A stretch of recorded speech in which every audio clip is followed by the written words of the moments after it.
We want to just hear what brought you to Cleveland today and why it was important for you to come and use your platform to. Well, people might not know this, but my family's actually from Cleveland.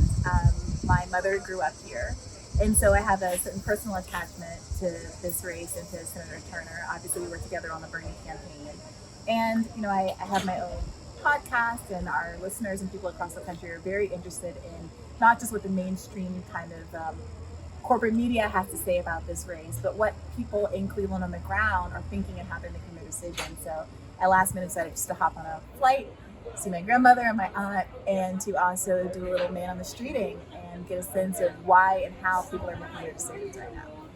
Yeah, and with that local context, but then also Nina being like this is a national, this is in the national spotlight. How do you see like the local needs of the ground, of the people, as well as like having like expanding the squad, having a larger presence as well?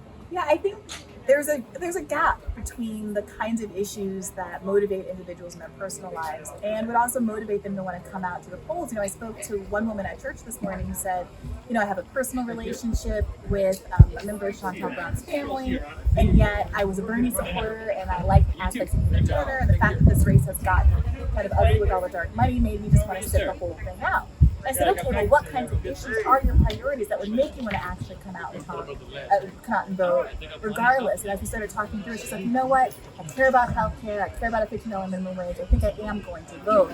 But the process, often the way the conversation about how people are making decisions is so attenuated from those policy issues. It was only after I kind of redirected her back to remembering what really mattered to her that she realized, okay, you know what? All of the ugliness aside, I am going to go ahead and vote because something still matters here. And I think that the more that we focus on policy issues, focus on local policy issues as well, the ways that people are struggling with an eviction crisis, with a living wage crisis, and with a COVID crisis, the more you're going to get turnout.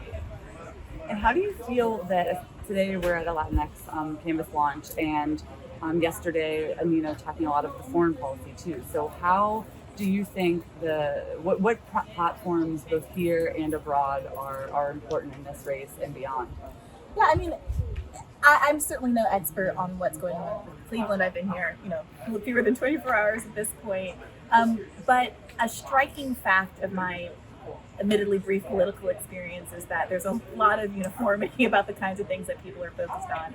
I think that when you exist at the level of precarity that most Americans are living in, regardless of whether they self-identify as middle class or working class or poor, all of those labels tend to encompass an overwhelming majority of American voters who struggle to figure out how they're going to pay for their health care bills, who struggle to figure out how they're going to pay their mortgage, who struggle to figure out how they're going to send their kids to college.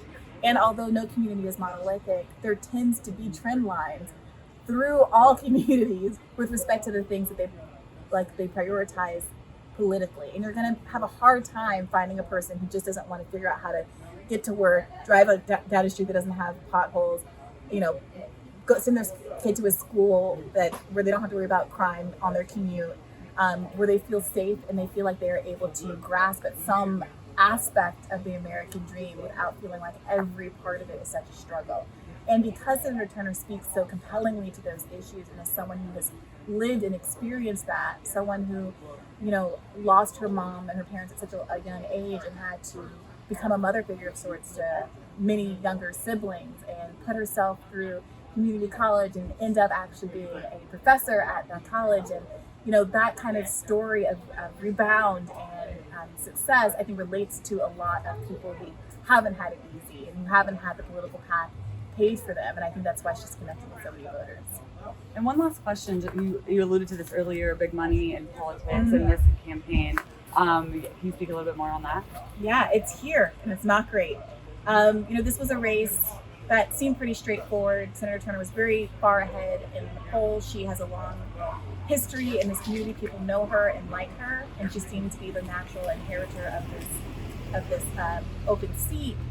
And then, national political actors who come from a more corporatist, conservative strain of the Democratic Party started to intervene, I think because they understand the power of a growing mass of progressives in Congress who are able, because of the narrow margins in the House, to exert real pressure if they choose to do so. And so this election, in some ways, even though it's local, has become a referendum on the direction that the Democratic Party is going to go. Is it going to embrace some of the progressivism that was brought out in Bernie's 2016 and 2020 run, especially at a crisis point where I think a lot of Americans are receptive to a different kind of politics? Americans are now used to the idea that they can get a check from the government in the mail that can help them stay afloat. They're used to the idea of potentially even a recurring check. These child tax credits are really changing the way people are thinking about the role of government. Are we going to keep going in that direction? Or is there a fear from a corporatized political class that that's a bridge too far and we need to nip this in the bud and stop people like Senator Turner from growing in ranks in Congress? And I think that's really what's at stake right now. Are we going to move forward in the progressive direction? Are we going to see the kind of corporate retrenchment and the same old style of politics that I think has been causing cities like Cleveland to suffer for a really long time? Well, thank you so much. Of course, my pleasure.